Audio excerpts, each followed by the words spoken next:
Sup, you beautiful bastards. Hope you're having a fantastic Wednesday. Welcome back to the Philip DeFranco Show, and let's just jump into it. And the first thing I want to talk about today is the craziness around Bret Weinstein and Evergreen State College. Evergreen State is a Washington liberal arts college, and a bunch of students on campus are calling for Bret Weinstein to either resign or be fired, and they're calling him a racist. And a big part of this is a reaction to an email Weinstein put out in response to the Day of Absence. Now, for those wondering, a Day of Absence is a campus tradition here that stems from a play from 1965. The play was about an imaginary southern town where all of a sudden one day all the black people disappeared. A big message of the play being the people that have to deal with the most shit, they are so necessary for society. Imagine if these people disappeared. And so once a year for many years, people of color on campus, both students and faculty, would get together. They meet off campus, they have a safe space to talk about on-campus issues and how they can make the campus a more supportive environment. And Weinstein was reportedly aware of this day, had no problem with it, but then someone wanted to change what the day was. This year, the organizers said that on the Day of Absence, they wanted white students off the campus. And in an email that has now become public, Weinstein opposed this change, writing, "There is a huge difference between a group or coalition deciding to voluntarily absent themselves from a shared space in order to highlight their vital and underappreciated roles, the theme of the Douglas Turner Ward play Day of Absence, as well as the recent Women's Day walkout, and a group or coalition encouraging another group to go away. The first is a forceful call to consciousness, which is, of course, crippling to the logic of oppression. The second is a show of force and an act of oppression in and of itself. You may take this letter as a formal protest of this year's structure, and you may assume I will be on campus on the Day of Absence. I would encourage others to put phenotype aside and reject this new formation, whether they have registered for it already or not. On a college campus, one's right to speak or to be must never be based on skin color. If there was interest in a public presentation and discussion of race through a scientific/evolutionary lens, I would be quite willing to organize such an event. Everyone would be equally welcome and encouraged to attend such a forum, irrespective of ethnicity, belief structure, native language, political leanings, or position at the college. My only requirement would be people attend with an open mind." And there was a lot of backlash when this email was released, people saying this belittled people of color. There are also people on campus that are not a fan of Weinstein because he has spoken out against the Equity and Inclusion Council. There's reportedly a recommendation that's under consideration from the college leaders that would require an equity justification/explanation for all faculty hires. So what Weinstein's argument is essentially that if we hire new teachers, it should be based off of their skill set, and the push for having a diverse faculty, that should not be the thing that runs the show. Saying, for example, when you're hiring someone for science, the rationale for faculty positions is to teach science, not to promote equity or diversity. The most important thing is that the person in front of the room knows something about the subject and has insight in teaching. Now, depending on your opinion so far, the situation has evolved or devolved. A lot of the students have been filming what is happening, so there's a ton of evidence. There's videos of Weinstein being cornered and just shouted at by students. And it's so disappointing because in the video you can see Weinstein's trying to have a conversation with anyone that's willing, but they're just in general not. I mean, just look at this moment from this interaction.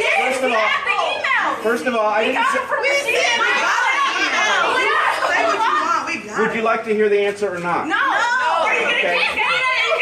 Stop telling people of color they're fucking useless. You're useless. Get the fuck out. We're listening to each other. Now we're not. There's a lot of criticism from this video. A lot of people saying that it almost at certain points, if you watch certain points of different videos, it almost seems like false imprisonment. There's a video later where students are talking to the president of the school and they're trying to justify their actions. We didn't corner him, but we were all there talking to him.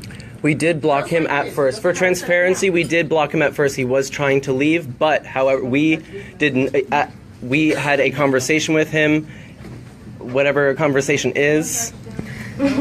Whatever conversation is a fantastic way to end that sentence. When you go back and you look at it's really just shouting at the guy. And I love we didn't corner him and block him in. I mean, okay, technically we did at the beginning, but once we blocked him in, he realized, I might as well just stay. And in general, the videos that the students are taking themselves just don't make them look good. This video of a bunch of students storming the president of the school's office. They start demanding the president send out emails to staff to let them know that all the students are protesting. So the teachers need to know that they have a reason why they're not going to be turning in their homework. Have you sent an email out to our faculty letting them know? No. What's been done about that? Because we're all here on our own time. I have not done it yet. So they need to be told that these assignments won't be done on time. And we don't need to be penalized for that. I don't know the names of all the students here. We'll just send it to all the faculty. And the president pleads with the room, like, I just need some privacy. We'll get things done. Then he tries to explain, I have claustrophobia, and the room's just not having that. I need some privacy, folks. I'm sorry. Okay. I have claustrophobia. Oh, okay. Students of color have to work in threatening environments every day. Come on, baby. Welcome. Get to work. And videos of them just mocking the president as he's trying to explain things. And I'm gonna decolonize the space. I'll just be roaming around. Videos of them cornering other teachers, screaming in their face. Hello! These racist teachers have got to go! And then videos of white faculty trying to answer questions that they're being asked, being told to essentially shut up. I said, I'm tired of white people talking about what black and brown people need. You don't know. I'm just trying to respond. I'm letting you know.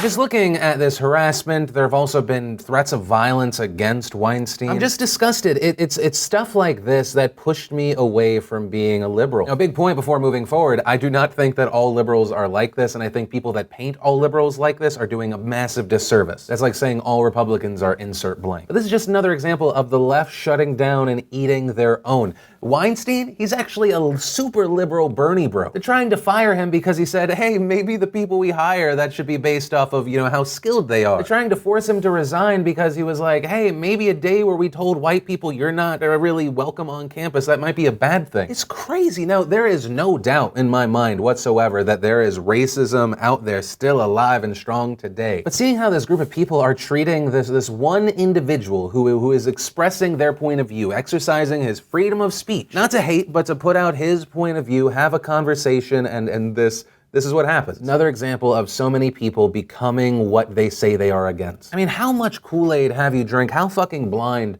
do you have to be to not realize that there is a difference between saying, people of color, we're just gonna have this day for ourselves, we're gonna talk about, everything that is important to us and just campus life in general.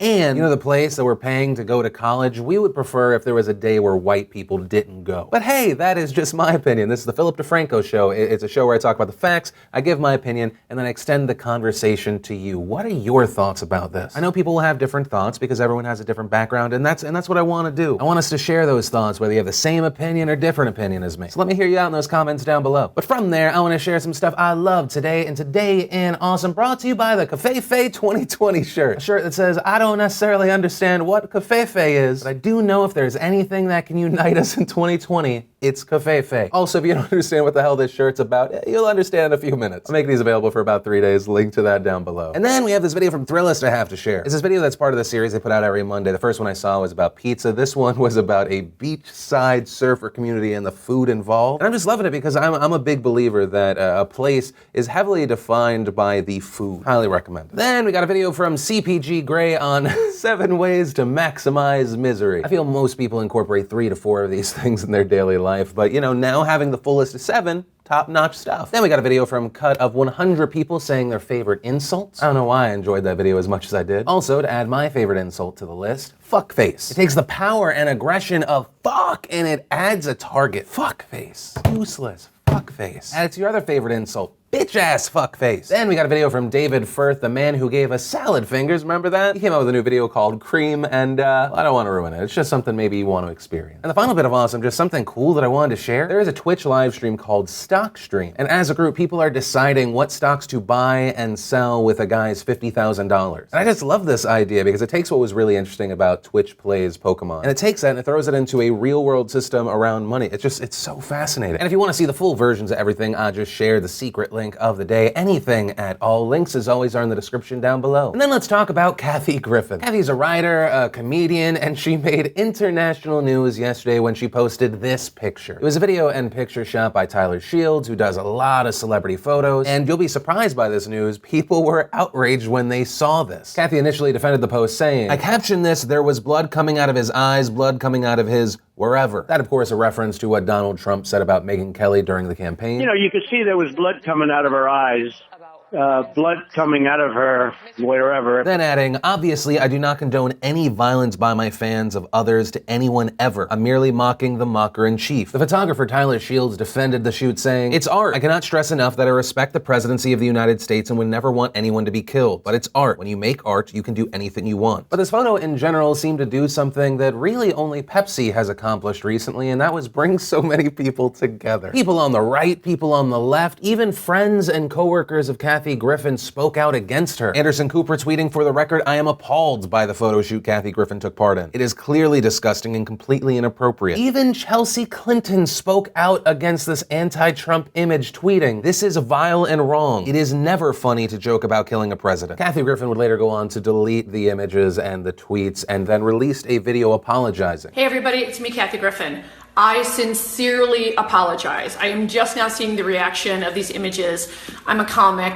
I crossed the line. I moved the line, then I cross it. I went way too far. The image is too disturbing. I understand how it offends people. It wasn't funny. I get it.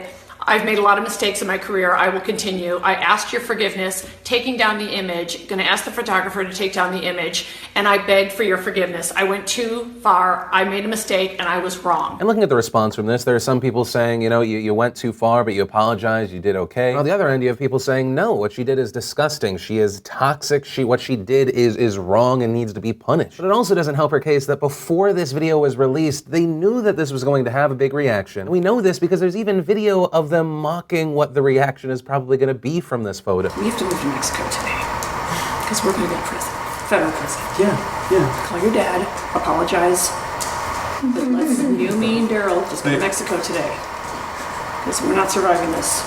Okay. CNN also announced that they have terminated their agreement with Kathy Griffin around their New Year's Eve show, although people were still criticizing CNN because it took them so long to announce this move. Now, as far as the debate over, is this art or is this a threat, I'll let the lawyers and Secret Service come to their own conclusion, but just as a thing to do, what a stupid thing to do. When will any of these celebrities that take these swings at Donald Trump realize all they are doing is empowering his base? And then you push it to an extreme like this, where Kathy Griffin pulls up a Donald Trump head like she's a member of ISIS. How stupid are you? Spoiler alert, very. All you've done is help Donald Trump look like a sympathetic figure to the public. And I mean, if I'm Donald Trump, I'm sending you a fucking gift basket every day for the rest of your life for this one. Idiot. If you're going to do anything about Donald Trump, just for a moment, switch it and think, would this be okay if I did this if it was Obama? That's a pretty solid litmus test. Would it be okay if it looked like you had the head of a beheaded Barack Obama? Which, of course, you can point back to the protests after President Obama was elected to be the president. People had lynched Obamas. Some of the most disgusting, hate-filled, violent stuff, whether it be on signs or just recreations of Obama.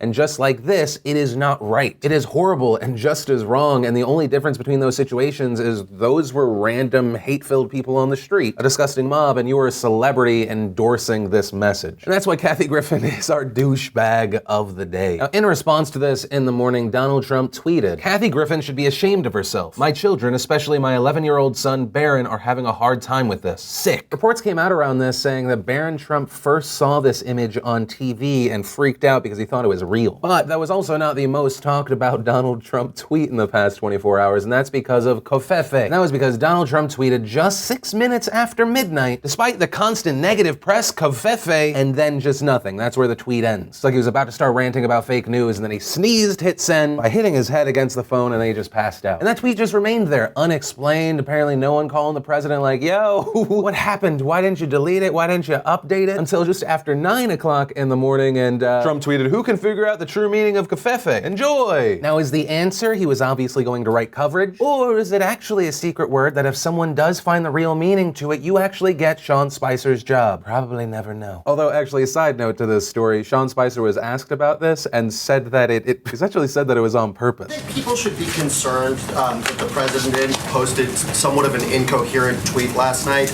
and that it then stayed up for hours. No. Why did it stay up so long?